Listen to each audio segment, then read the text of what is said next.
Pegasus जासूसी कांड पर विपक्ष हमलावर हो रहा और इस मौसम में ममता बनर्जी का दिल्ली आना, दोनों पर चर्चा करूंगा। खासतौर पर ममता फैक्टर पर गहरा ताल्लुक है, लेकिन पहले आपको यह बता दूं कि पेगासस जासूसी कांड पर 14 विपक्षी दलों ने आज बैठक की और संसद में मोदी सरकार को घेरने की साझा रणनीति बनाई। जो पेगासस का मामला है वो हमारे लिए नेशनलिज्म का मामला है, ट्रीजन का मामला है, क्योंकि ये जो हथियार है ये लोकतंत्र के खिलाफ इस्तेमाल किया गया है। ये प्राइवेसी का मामला नहीं, मेरे लिए प्राइवेसी का मामला नहीं, मेरे लिए ये एंटी नेशनल काम है। नरेंद्र मोदी जी ने और अमित शाह जी ने हिंदुस्तान की लोकतांत्रिक आत्मा पर चोट मारी है, इसीलिए हम पेगासस पे डिस्कशन चाहते हैं और इसीलिए हम पेगासस पे डिस्कशन होने से पहले हम कहीं नहीं जाएंगे। हकीकत यह है कि इस मुद्दे पर बुरी तरह घिर चुकी मोदी सरकार अपनी जवाबदेही से पीछे हट रही, लेकिन पेगासस जासूसी कांड के इस राजनीतिक मौसम में एक और डेवलपमेंट होता है। पश्चिम बंगाल की मुख्यमंत्री ममता बनर्जी का 3 दिन का दिल्ली दौरा, बताया जाता है कि इस दौरे में वो तमाम विपक्ष के नेताओं से मिलेंगी, खास तौर पर सोनिया गांधी से, जिनसे वो आज शाम को मिली भी, उनकी मुलाकात हुई। सवाल यह है कि एक प्रदेश की मुख्यमंत्री को राष्ट्रीय पार्टियों के नेताओं और दूसरे क्षेत्रीय दलों के विपक्षी नेताओं से मिलने में आखिर क्या दिलचस्पी है। लेकिन ममता बनर्जी दिल्ली पहुंचकर सबसे पहले प्रधानमंत्री नरेंद्र मोदी से मिली। उस मुलाकात की यह तस्वीर वायरल है। इस तस्वीर को आप तरह तरह से इंटरप्रेट कर सकते हैं, लेकिन मुझे ऐसा क्यों लगता है कि यह तस्वीर आने वाले सालों में एक आइकॉनिक तस्वीर बनकर उभरेगी। इस तस्वीर में ऐसा कुछ है जो आपको जल्दी भूलेगी नहीं। ये तस्वीर, प्रणाम दोनों नेता कर रहे हैं, लेकिन एक जरूरत से ज्यादा झुका है। दीदी, ओ दीदी। कयास लग रहे कि क्या ममता को महज पश्चिम बंगाल तक सीमित किया जा सकता है? क्या वो खुद कोलकाता की राजनीति तक अपने आप को महदूद रखने का इरादा रखती हैं?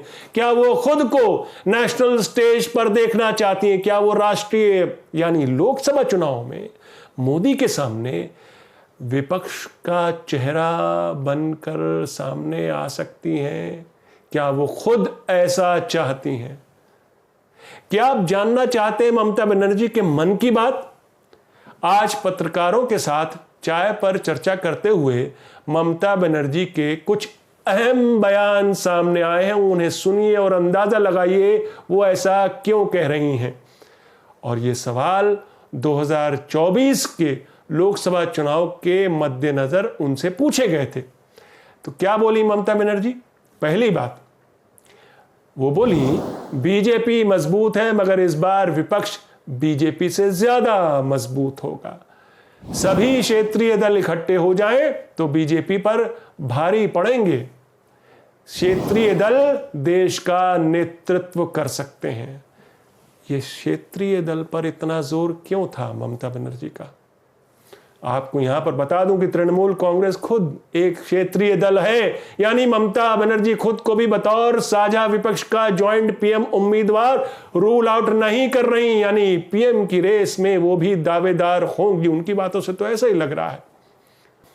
लेकिन चूंकि खुद वो ये फैसला नहीं कर सकती, इसलिए बोली I am not a VIP, I am an LIP, least important person, I don't want to be leader, just a कार्डर।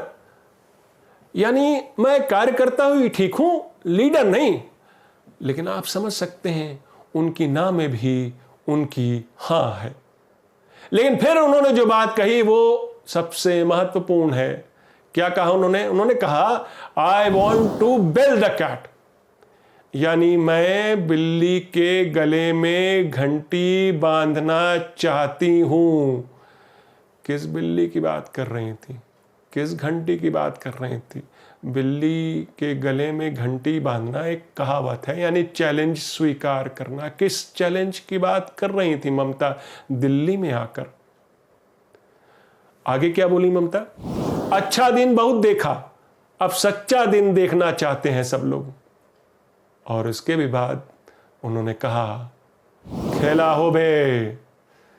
तो किस खेल की बात कर रही हैं ममता बनर्जी? बंगाल में तो वो खेल कर चुकी हैं, हरा चुकी हैं मोदी को।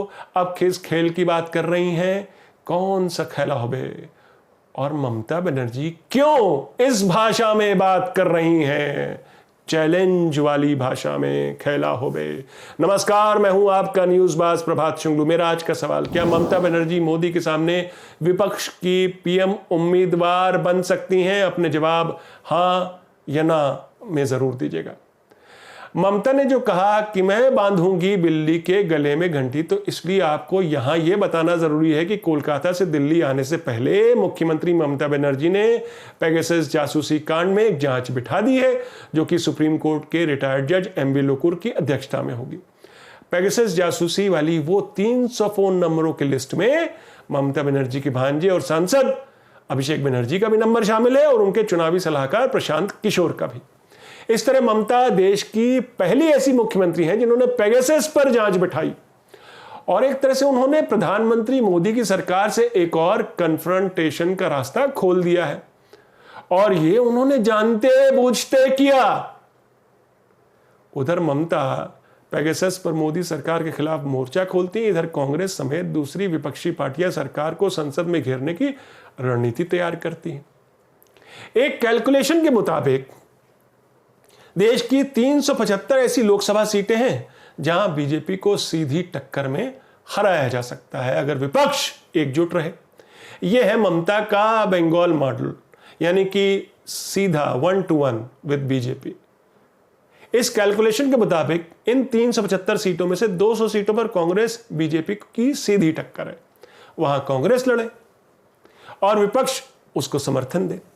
वहीं दूसरी सीटों पर विपक्ष की तमाम दूसरी पार्टियां लड़ें और कांग्रेस उन सीटों में दखल न दे। क्या कांग्रेस इसके लिए तैयार होगी? क्या ये कैलकुलेशन राष्ट्रीय स्तर पर काम करेगा? उसके लिए तो विपक्ष की एकता भी जरूरी है। हालांकि ममता से जब पूछा गया कि क्या आप कोलकाता छोड़कर दिल्ली में डेरा डालेंगी, तो उन्होंने इससे साफ इनकार कर दिया। लेकिन विपक्षी एकता पर काम करने की बात वो बार बार कहती रही। यह भी सोचना होगा कि आखिर वो बिल्ली के गले में घंटी बांधने की बात क्यों कर रही थी, सच्चे दिन लाने की बात क्यों कर रही थी, कौन सा खेला होबे की बात कर रही थी, ये क्यों बोली ममता की क्षेत्रीय दल भी देश का नेतृत्व कर सकते हैं, कौन सा क्षेत्रीय दल उनके दिमाग में है। हालांकि कहने को तो उन्होंने ये भी कहा कि कोई भी विपक्ष को लीड कर सकता है, यानी कि सिर्फ मैं ही नहीं, दूसरे नेता भी हैं, हो सकते हैं। दरअसल पश्चिम बंगाल में बीजेपी को शिकस्त देने के बाद ममता की महत्वाकांक्षा जाग उठी।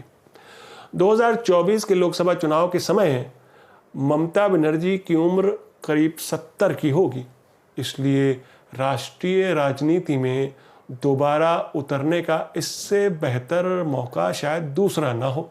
इसलिए पर्दे के पीछे ममता को सेंटर स्टेज में उतारने की कवायद शुरू हो चुकी है। प्रशांत किशोर एनसीपी नेता शरद पवार से भी मिल चुके हैं, उसके बाद वो राहुल गांधी से भी मिले, ममता खुद सोनिया से मिल चुकी हैं, अरविंद केजरीवाल और शरद पवार से अलग से मिलेंगी, लालू यादव से वो फोन पर बातचीत करेंगे, अखिलेश यादव के साथ भी उनकी अच्छी इक्वेशन है। इसलिए ममता का ये दौरा, दिल्ली दौरा, महत्वपूर्ण माना जा रहा है। कोलकाता छोड़ के दिल्ली आना और दिल्ली में इस तरह की राजनीतिक बातें करना।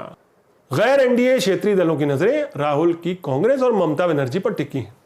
ममता की राजनीतिक महत्वाकांक्षाएं एक तरफ, मगर उसके लिए अव्वल तो विपक्षी एकता की जरूरत होगी, और दूसरी बात ममता की उम्मीदवारी पर सबको एक मत होना होगा।